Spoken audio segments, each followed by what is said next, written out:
माझे नाव आहे कौशल्या बालाजी शिरगिरे. माझ्या शाळेचे नाव आहे कैलासवासी प्रल्हादरावजी गरुड माध्यमिक विद्यालय इस्लामपूर. मी इयत्ता 9वीची विद्यार्थी आहे आणि माझे प्रकरण आहे 5वे वृष्टी आणि विषय भूगोल. त्यामध्ये प्रतिरोध पाऊस कसा पडणार आहे ते आपण पाहूया. हे हवा आहे. बाष्पयुक्त हवा वाहत असताना मार्गात भूपृष्ठावर एखादी पर्वतरांग म्हणजे एखादे डोंगर ती हवा अडवली जाते.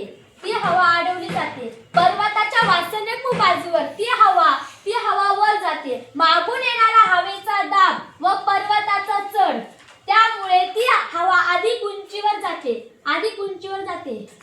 पर्वताच्या वासनेक बाजूवर ती हवा वर जाते. वर जाणारी हवा व मागून येणारा हवेचा दाब त्यामुळे ती हवा अधिक उंचीवर जाते. वर जाणारी हवा वर ढकलली जाणारी हवा अधिक उंचीवर गेल्यामुळे ती थंड होते. बाष्पयुक्त हवेचे तापमान दवबिंदू तापमानाच्या पातळीपेक्षा खाली गेल्यास त्याची सांद्रीभवन सुरू होते आणि हे सूक्ष्म जलकण आहेत. सांद्रीभवनाची सूक्ष्म जलकणाची निर्मिती होऊन ढगांची निर्मिती होते.